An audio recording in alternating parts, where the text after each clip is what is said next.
All right, sports fans, how's everybody out there doing?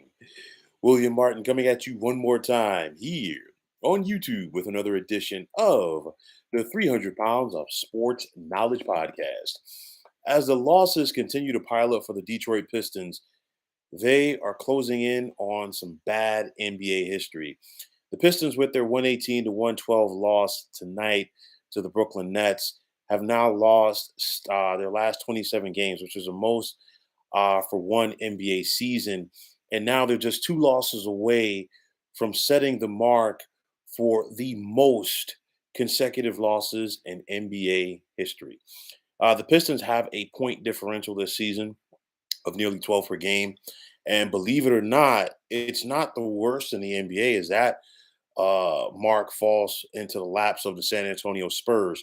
But like I've said a couple of times over the last couple of weeks when I've talked about the Pistons, these young kids just don't know how to win. And they are trying hard. They are giving effort to win games, but they just have been unable to get to the finish line. And this is a bad look for the Pistons organization, any organization, okay? But when you think about the Pistons, you think about what this franchise has meant to the NBA. You think about what they were in the 1980s with those bad boy Pistons who literally fought, scrapped, and clawed to get a pair of NBA championships. And in the process, they gained and earned a lot of respect from a lot of people. You think about the Pistons of the early to mid 2000s, six straight NBA Eastern Conference Finals appearances. They won the NBA championship in 2004 with that same gritty mentality as they upset the Los Angeles Lakers. And, since then, it's been a steady decline.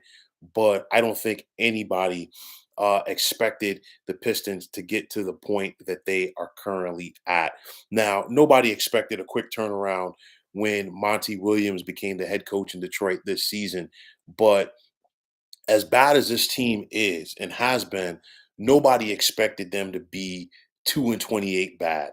And you look at it because, like I've talked about it before, winning is infectious and so is losing. And it's one of those where you get to those points where, like, you get to those key moments like the fork in the road as far as like, okay, we have an opportunity to win this game. But if something goes bad, it's kind of like, here we go again. And there needs to be somebody in that locker room. Where's the leadership going to come from?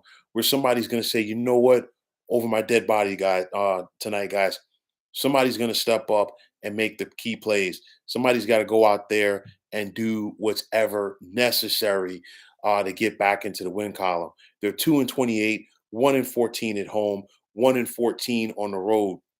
And for the folks in the Motor City, they've been down this road before.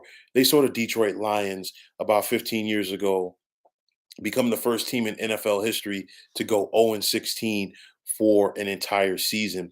And now you've got these Pistons where not only are they going to be very bad, but they have an opportunity, if you want to call it that, to be historically bad because you think about it. The 1972, 73, 76ers set the mark as far as going 9-73 in an NBA season. We saw the Charlotte Bobcats during the lockout campaign back in 2012 go 7-59.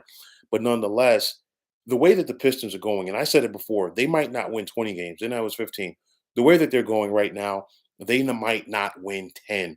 And you look at it, tough loss tonight. They had a lead after the first quarter against the Brooklyn Nets. They literally were right there, but they could not do enough to get over the hump. But I'm bringing this up because you look at the Pistons' upcoming schedule. They're at the Boston Celtics on Thursday night. The Celtics are going to be heavily favored in that contest. I guarantee you that. But then they host the Toronto Raptors at home this coming Saturday. Could possibly win that game. But if Detroit don't win that game right there, this losing streak could possibly go deep into January. And the reason why I say that, New Year's Day, they're on the road against the Houston Rockets. That's actually the first game of a 4-game road trip at Houston, at Utah, at Golden State, at Denver. Okay. So you're talking about it. They might not get a win until January 10th. And that could be a game for a lot of people to circle because the Pistons are hosting the San Antonio Spurs that night. Could be a possible winnable contest for the Pistons, but nonetheless, it has just gone from bad to worse. And I don't know if there's an end in sight for this. I mean, this team and this organization, I mean, we've already had fans coming out chanting, sell the team. You're not going to fire Monty Williams after 1 year with the amount of money that he was paid. But like I said, there needs to be a complete overhaul to this roster. I mean, outside of Cade Cunningham, he is a building block for the future. But the rest of these youngsters, and the couple of vets that are there, it just ain't working out. It's gone from bad to worse. The Pistons have simply gotten off to a bad start, and they just cannot get out of their own way. Each opponent that they're facing at this point knows all we got to do is lace them up, take care of our business, and we're going to get out of Detroit with a win. And on the flip side for the Pistons, they're taking the court not expecting to win, possibly hoping to win. There's a big difference. So the losses continue to mount, unfortunately, for the Detroit Pistons. There's no laughing matter about this. It's just a bad situation for everybody involved. It's now gotten to the point that they set a record for most consecutive losses in an NBA season. And I really do believe, unfortunately, that the Pistons are going to set the record.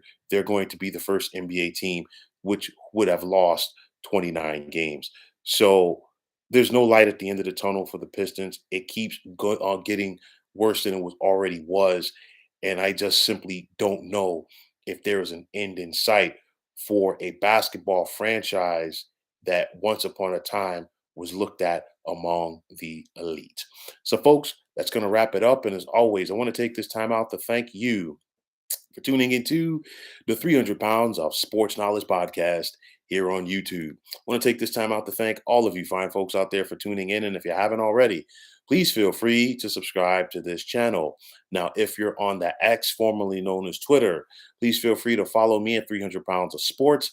And like I always say, if you follow me, it'll be my pleasure to follow you right back. There's also the sports discussion group on Facebook at the Sports Depot 365. Now, you can check it out, drop a line, and be a part of one of the better sports debating sites going on social media. So, once again, fine folks, my name is William Martin, and I am signing off. And I'm saying take care and have yourselves a wonderful day.